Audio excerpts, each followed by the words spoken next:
Hey guys, welcome back to the channel. In this game we're going to see a fighting Najdorf, some really interesting opening and middle game and attacking ideas that you can use as a Sicilian Najdorf player. Just got done playing this one. This is a 3-2 blitz match, and I'll talk to you guys a little bit about some of the moves that I took some time on in this one. So let's go ahead and get into it. We're going to have a open Sicilian with a Najdorf set up here. So you guys have all seen this 100 times. This is probably the most classical way to play the Sicilian. It's tried and true, a lot of different lines in it, a lot of theory to know, so we're going to break down some of that here. Opponent's going to go F3.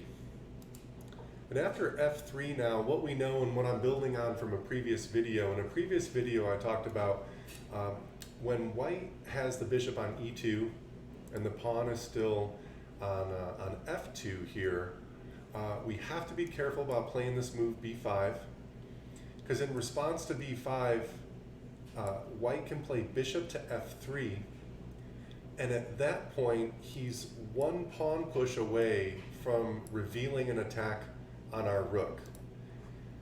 I bring that up to say the reason that I decided to play B5 quickly here is because as soon as my opponent makes the move F3, I know that I'm not going to have to deal with that tactic. And I know that I can play B5. I'm going to be able to play B5 at some point in this opening. Maybe not on move 6 like I played it, but I know it's going to be safe. As soon as my opponent plays that F3 move, I know that that gives me permission to play B5 in the Najdorf here. And so once we get a pin on the knight, we want to go ahead and play E7 pawn push right away.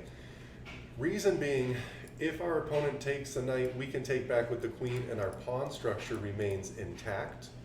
And this is considered, this pawn structure is considered a very strong selling point on why to play the Najdorf Sicilian. This pawn structure is very difficult to crack. Whether your king castles or not, you're going to have tremendous flexibility with this pawn structure.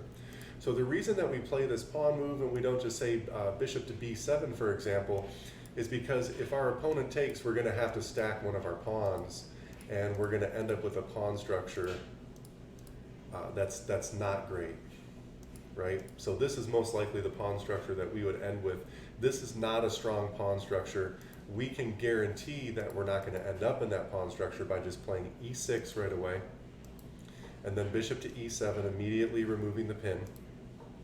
And now what we can do, and what the best move is, and this is a typical Najdorf, as long as the queen and bishop are aligned on h6, you don't want to castle to this king side. So what you end up doing is playing h6 to force your opponent to make a decision with the bishop. Bishop to e3 is the best move here for black, maintaining its potential sacrificial hit on the h6 pawn. And so as long as black keeps the bishop here, if I castle kingside, black will always have the ability to sacrifice that bishop, and then after I take, he comes down with the queen, and my king is hanging out here, and he's just, you know, a rook lift away from checkmating me. You know, this is a potential mate in 4. And so we want to play h6 right away to challenge the bishop, and that is the reason why this potential mate threat, white should play bishop to e3 here. Many do not. Many players are going to play bishop to h4, hoping that you're going to play g5, which would incredibly weaken your position. In fact, all we've really done now, we don't have any intention of that, but one thing that we know is that we're most likely not going to castle to the king side now. We're fairly certain, as we make a few more moves here, we're fairly certain that we're not going to castle kingside. This bishop on c6, I really want to draw your attention to this bishop on c6, and we'll go back to the sequence that brought us here. So of course, after a move like b5, we're looking to fianchetto the bishop, or at least get it on the b7 square. Whether or not fianchetto is the right term for that or not, you know what I'm talking about. We want this long diagonal. So we're going to go ahead and get the bishop out there. The reason I decided to just go ahead and play knight c6 here, and it's not the best move, it is the second best move, is because I want to just get my pieces developed, and I saw no reason to put my knight on d7 because I'm sensing pawn pushes coming, and I'm sensing that the e5 square is not going to be safe for my knight. So that's the reason that I decided to play that. But before knight c6, the computer actually wants just b4, but we're going to see what happens when I play b4 later. What's interesting in this position now is now when I play b4, white's knight no longer has the option of jumping to a4 because my bishop will simply snap it off. So knight to c6, knight trade, bishop takes. Before you play b4, then your opponent cannot advance his knight, he can only retreat it. And guess what? That's going to bite him in the butt a little bit later. This is also going to bite him in the butt a little bit later. So notice how my opponent gets a little overzealous, perhaps. Computer says he should just go ahead and castle longside here. And I was very surprised that he didn't do that. Instead, somehow, thinking that maybe he still possessed some initiative in this position, he decides that he wants to try to break open my position. You don't break open my position before you've even castled. My king is looking better than your king. So you guys, you can't do that before you attack. Make sure you settle, square away your king, or at least make sure he's safe. My king is squared away. He may not be castled, but he's got 4 pawns in front of him that are doing a great job. My opponent has 2, and they're a little too far advanced down the board in order to be of much use to him. Plus, his entire diagonal here, this dark diagonal, is weak for him. So queen to c7, rook over, and now I've allowed my opponent to seal his fate. You guys, what's the best move? If you've looked at my other videos, you remember that sometimes the best move in the position 3 or 4 moves ago is still the best move in this position, and now all of a sudden, when I play the move that the computer wanted me to play 6 or 8 moves ago, now all of a sudden, because my bishop is here, and because he pushed his king over, that knight has nowhere to go. The knight has nowhere to go. So after some takes, he decides to jump in here. Now we're going to move into a little bit of converting the win. So this is also going to be a converting the win video.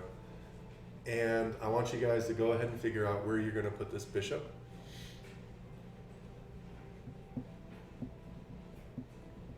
I actually made the worst move, but it simplifies the game. The best move is bishop to a4. Seeing if we can induce that. Second best move, just bishop takes d5.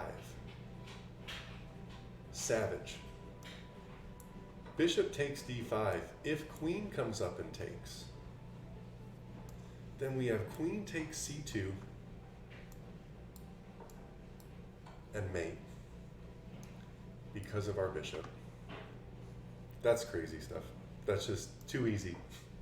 But I didn't see it. I played bishop to b5. And my rationale was, if he wants to come over and win this pawn, he's going to do so by giving up the c2 pawn, and that's going to spell the beginning of the end for him. Now, I go king to f8 here. I would love for you guys, if you're up for it, to pause the video here and just find what you think is the best square for the king. f8 was the best square for the king. d7 was also acceptable. And even d8 was acceptable, though king to f8 was the best move here. So he decides to get pawn hungry, he takes, we decided we were going to do that. And for some reason in this position, I just wasn't even really paying attention to the fact that I had a bishop, so I tried to play it safe, offer a queen trade. Now all of a sudden come down, take that pawn, and there's just too much heat here. There's just too much going on, he's not going to be able to stop it, so he freaks out, takes the rook. And we end up getting our checkmate over there. So an absolutely dominant position here for us in the Najdorf. Even though I tried to offer queen trades and et cetera, the engine of evaluation has us up by 5 points at that position. So we're just absolutely slaying it here. And our opponent didn't play poorly. It's not like our opponent played really bad moves. This is theory. Bishop comes in, we vent, we're here, we challenge the bishop right away. Like, this is all still theory, and black's just a little bit better here. Black is still good here, still ahead, and that's, I felt like that pawn push was really what set my opponent back. On the eval here, black is up by about 0.9, and after this sequence, black is up by about 1.6. So it's basically game over, but you still have to convert the win. You just have too many threats here with the Najdorf. So consider your b5. Remember that b5 is absolutely warranted as soon as you see a pawn go to f3. Remember to vent your pawn as soon as the bishop comes down to pin the knight, so you don't mess up your pawn structure. Remember, you're going to play h6 and challenge the bishop right away and see what your opponent wants to do with it. Remember that your opponent should go back to e3 with the bishop, maintaining this pressure now on the h6 pawn and making it almost impossible for you to castle kingside later. And that when he doesn't do that, all that he's essentially given you here is just an open file for your rook. And that you're going to be doing very, very well here. So hope you guys enjoyed this, and you've realized truly some of the importance of this pawn structure here, and some of the weapons that you have available to you over on the queen side, and how you can seal the deal, especially when your opponent presses f3 with d4 and then later g4, and you know that you're going to get a queenside castle. I played b5 probably 10 moves before my opponent even castled over the king side. So enjoy this one. Like, subscribe if you're a Najdorf player. I play a lot of Najdorfs, so I'm going to be coming out with a lot of videos for you guys. Catch you on the next one.